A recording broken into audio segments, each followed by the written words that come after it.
for the fourth time on his journey across America, Forrest Gump, the gardener from Greenbow, Alabama, is about to cross the Mississippi River again today.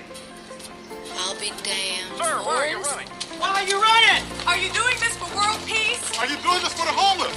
Are you running for women's rights? Or for the environment? Or for animals? They just couldn't believe that somebody would do all that running for no particular reason. Why are you doing this? I just felt like running. I just felt like running. Welcome back to The Guy Doing Things. This is episode 4 and I went on a little run. So for this episode, get a pair of running shoes, put your earphones in, and let's do this. Okay, so I'm here at the Agricultural Research Council in Irene, Centurion, and the wind is blowing and we have lots of birds in the area, so it's quite a tranquil atmosphere. But what makes me more excited than the little birds in the area is that I can talk to one of my good friends, Rupert Van Vuuren. How are you, Rupert? I'm doing well. Yeah, thanks for having me. Awesome, man. So Rupert is like Forrest Gump. He just felt like running. But I'm mocking your journey a bit now. But we're going to talk to him today about why he's running. I think unlike Forrest Gump, he has a reason behind doing it. He has a passion behind doing it. And we're just going to dive a bit into that. So, Rupert, just first tell us where you're from. How did you start running? How did you start your running journey? I've been living in the Pretoria area for many years now. Since about 94, 95. And I've always been running.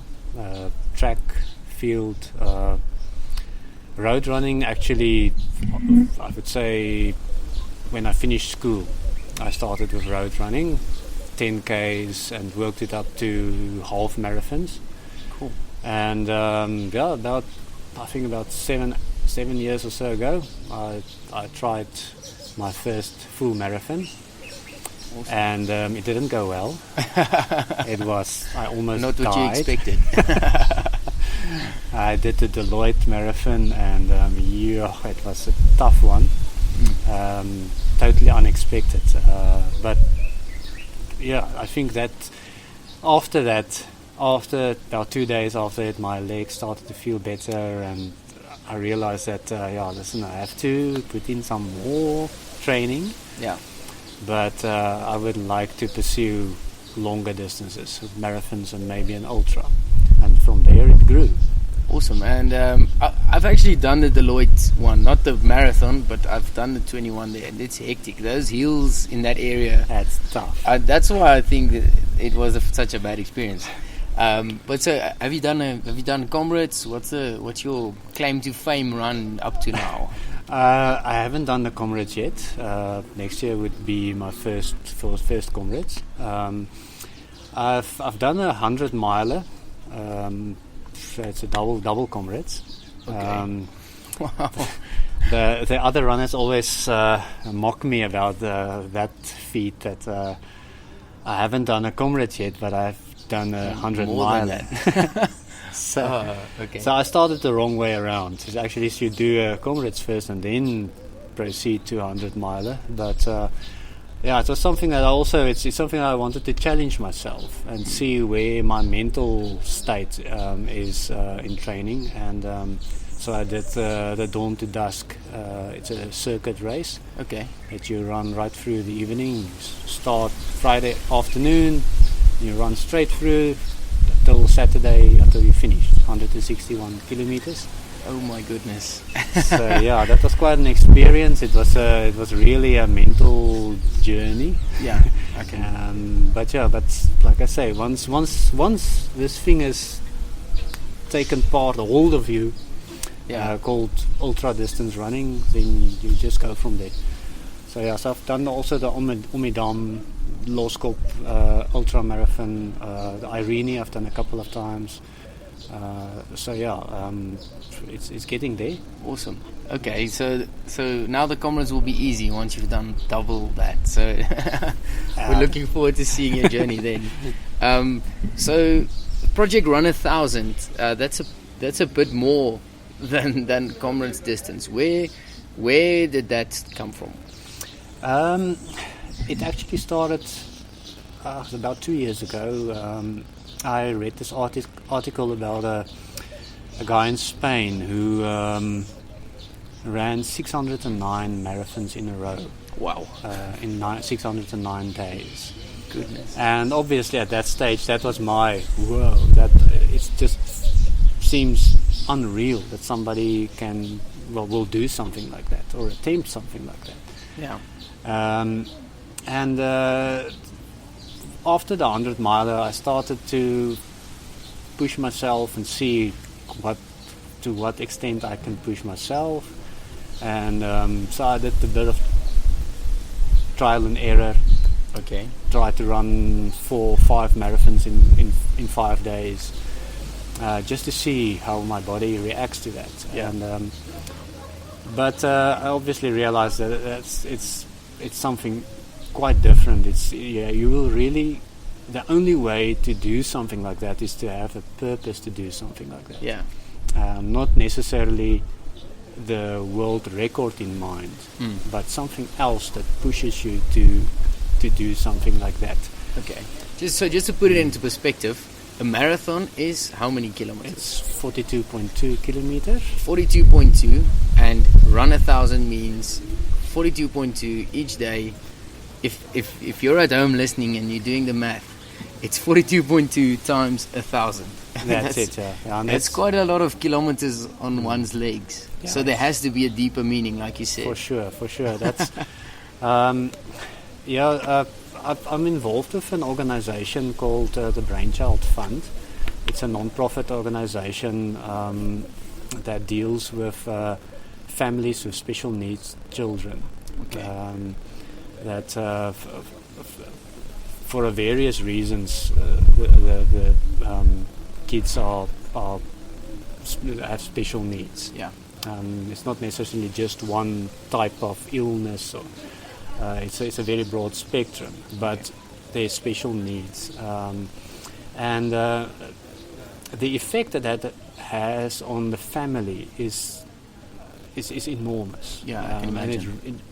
Since I've started to get involved in this, I realized that me looking at something like 609 marathons in 609 days, some of these families go for their whole life.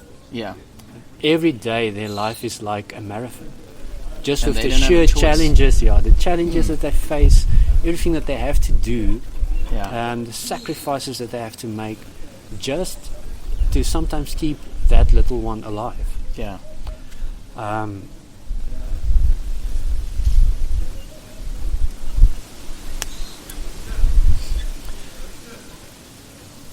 Yeah, so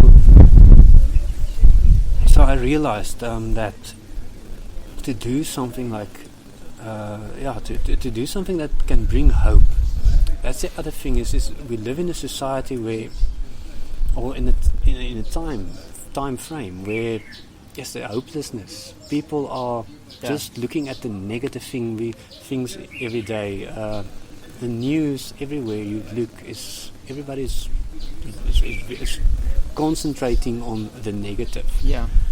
And with that, you start to miss these people who actually live every day with those huge struggles. Yeah.